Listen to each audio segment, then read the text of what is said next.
Based on studies coming out of England and Australia, if a child doesn't acquire literacy skills by about age 9, they're in trouble. They could really struggle in school and fail to get a good education and be at higher risk of dropping out.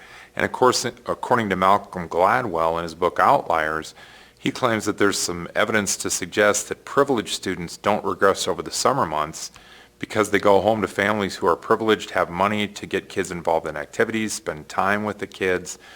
There's more reading going on, whereas underprivileged households, a single parent may be working their tail off with 2 jobs, hardly any time to interact with kids, not the resources to enrich them during the summer.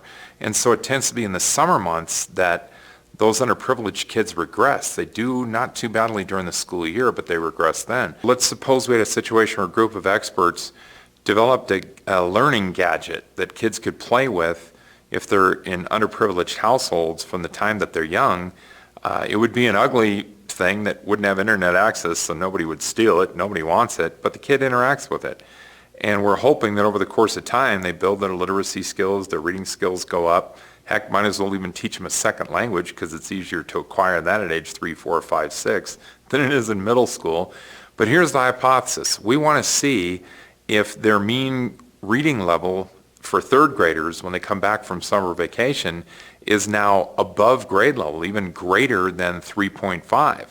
So here's our hypothesis test. There's some of the information regarding it. We've got our critical z-score, and we have to get past a sample mean of 3.72 to suggest that the kids who were using this learning gadget actually improved over the summer. So one of the team members asked a really good question. Well, suppose the true mean reading level of these kids coming back after summer is like 4.0. Is the present test that's being set up powerful enough to detect the difference and correctly reject the null?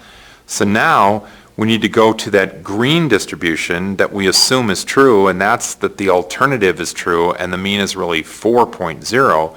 If we're sampling from that true population, will we get a result that's big enough so that whoever's running the test using the sampling distribution of the null, which is drawn in blue, we're going to get an extreme enough result to reject the null and correctly determine that the alternative is greater.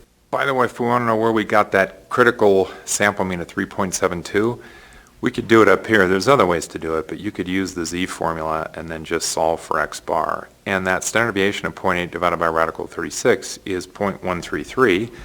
And we're going to use that over here. We want to know what's the probability of going into that green real population and getting a sample mean at least as great as 3.72, which puts us in the critical region of the test we're running according to the blue sampling distribution and would cause us to correctly reject the null. So there's the work shown for the z-score, and we get 0.982, and that is the power of the test. We have a 98% chance of rejecting the null in this test if the alternative really is 4. So it's a very powerful test. We're in good shape. That means we only have a 0.018 chance of making a type 2 error, getting a sample mean that's too small.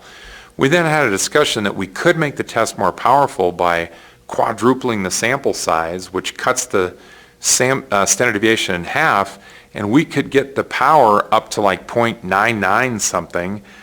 But what if going from 36 kids to 144 kids cost $250,000? Then do we agree that it was not worth it to gain a little bit of power by having to pump so much money into that?